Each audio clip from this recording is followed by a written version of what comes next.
De manera que tenemos un rectángulo en verdadera magnitud con ciertas dimensiones. Sabemos que todas las dimensiones están en verdadera magnitud y por tanto la figura en verdadera forma. Vamos a aplicar, por ejemplo, aquí, vamos a hacer pues aquí un ángulo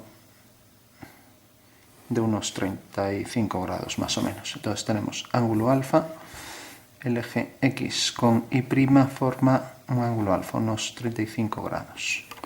Y vamos a aplicar una reducción de 1/2. Eso quiere decir que sobre el eje Y se reduce a 1/2. Por tanto, si aquí tenemos, por ejemplo, 4,5 centímetros, si aquí, por ejemplo, ponemos, vamos a poner 4 centímetros, bueno, eso quiere decir que en la realidad serían 8. Vamos, quiere decir que si aquí pongo 4, como estoy aplicando la mitad, en realidad este segmento en el espacio mide 8.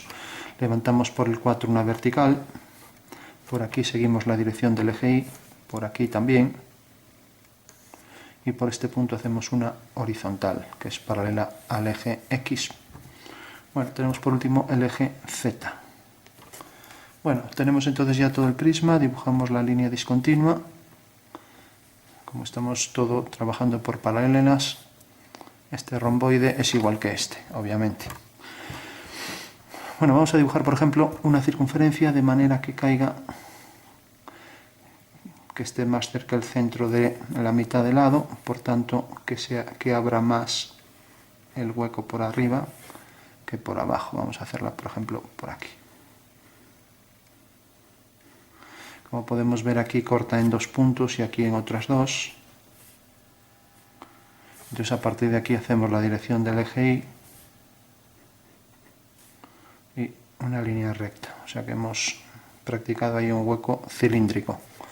Lo mismo, esta dimensión la traigo aquí y el centro de esta circunferencia lo traslado también según la dirección del eje Y a la misma altura puedo hacer con compás la circunferencia de atrás, obteniendo ahí la otra curva que es idéntica a esta, una circunferencia de igual radio.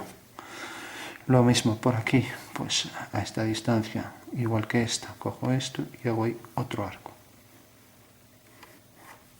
Bueno, ahí tengo la cara cilíndrica, la superficie cilíndrica de este lado. Entonces, esto es lo que queda continuo, esto quedaría discontinuo, esto también, esto continuo. Ya sabemos que continuo por convenio son líneas que se ven, mientras que las líneas ocultas, las que no se ven, las que quedan detrás de una parte de la pieza, parecen discontinuas. Entonces marcamos esta línea, marcamos este arco, marcamos línea vertical, línea horizontal, horizontal, horizontal.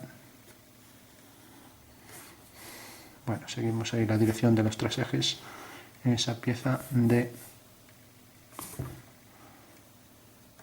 reducción a la mitad en perspectiva caballera. Y esto vertical, oblicua en el eje y horizontal. Bueno, tenemos ya el prisma de hueco cilíndrico y vamos a dar un dato. Vamos a calcular las sombras imaginando, por ejemplo, vamos a poner que este punto, pues por ejemplo, caiga aquí. O sea, la sombra del punto A es A sub S. Eso quiere decir que en realidad la sombra de este punto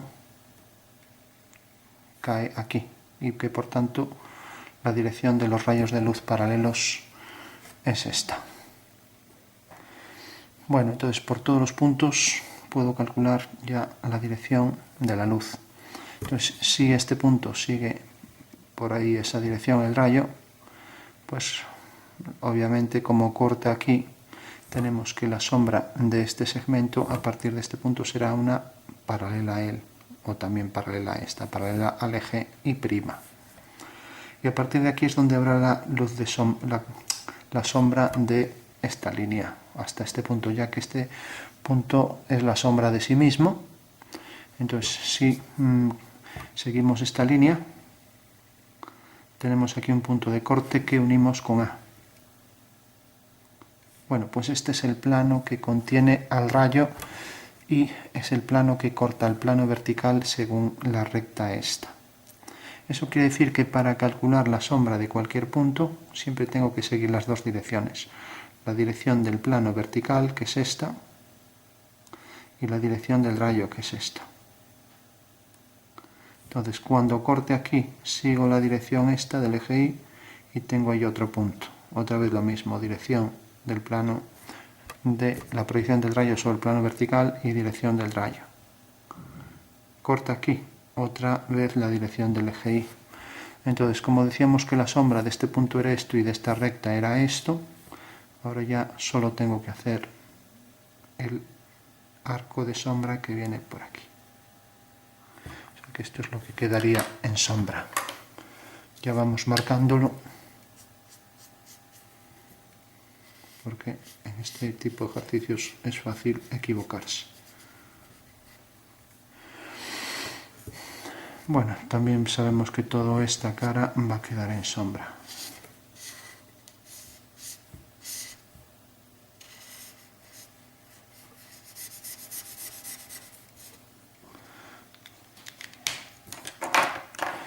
Bueno, ahora si por ejemplo resulta que este segmento tiene esta longitud hasta aquí. O sea, cojo esta medida y la coloco aquí. Eso quiere decir que esto es lo que va a sobresalir a partir de este punto. Y en la dirección del rayo, entonces hago el rayo por aquí, podría hacerlo también por aquí y ver que efectivamente pasa por ese punto. Entonces a partir de este punto hago el rayo y ahora simplemente lo único que necesito es traer por aquí una vertical. Bueno, una vez que tengo la vertical, también sé que por el plano vertical esta era la dirección, entonces hago esa dirección y corta aquí. Por tanto, ahora sigo la dirección del eje Y corta aquí. Eso quiere decir que por este punto tenemos la dirección de la sombra de las verticales. Por tanto, la sombra de esta vertical va a ser esa dirección. La sombra de esta vertical también. Por ahí detrás también. Bueno, o sea que la sombra de la vertical, de esta vertical imaginaria, ya que es toda una curva, pero bueno, necesitamos una vertical cualquiera. Como tenemos que este punto tiene su sombra aquí y tenemos también estas dos direcciones, que es esta y esta, entonces al cortar aquí hacemos esa dirección, que es la dirección del eje Y, y necesariamente uniendo este punto con este tenemos la dirección de la sombra de las verticales.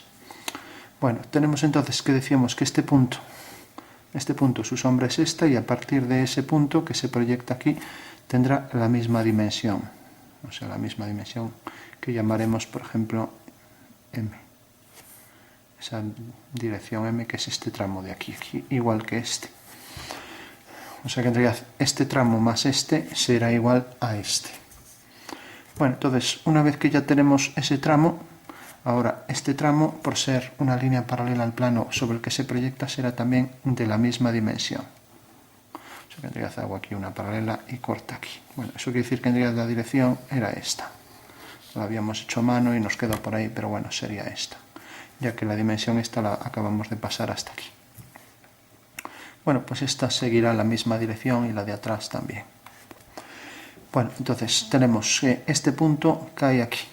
Y a partir de aquí ahora vamos a hacer esto. Por ejemplo, esto sigue esta dirección, cae aquí.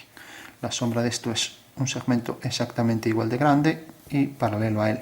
O sea que cogemos esta medida o también traemos por aquí una paralela, y donde corte a la paralela aquí tenemos este punto que unimos con este, obteniendo ahí ya la sombra del segmento vertical de atrás, de la arista esta y luego de esta arista, que necesariamente pues es la continuación de esta si estuviera bien dibujada, y tiene la misma dimensión que ella, o sea que esta tendrá la misma dimensión, o sea que haciendo una paralela nos cae, por ejemplo, aquí. Vemos que es la continuación, aunque no lo parezca. Bueno, una vez que ya tenemos también ese punto, ahora ya a partir de aquí sería cuestión de coger cada punto aquí e ir calculando, pues a partir de aquí hasta la sombra de este punto, que es esto, toda la curva que va hasta ahí.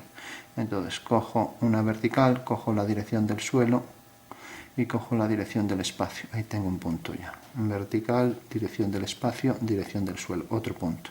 Lo mismo vertical, suelo, otro punto. Y ahí tengo ya el arco que corresponde a la sombra de este.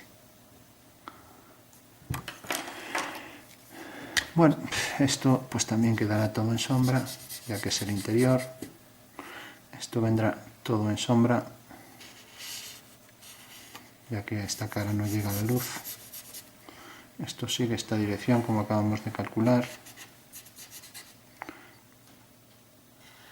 Esta cara también en sombra. Y luego aquí el arco elíptico, ya que la proyección oblicua de una circunferencia es una elipse. La proyección sobre un plano oblicuo. Decimos que esta era la continuación y que esta era paralela a esta. Bueno, pues esa sería la sombra de toda la figura. Nos acercamos un poco.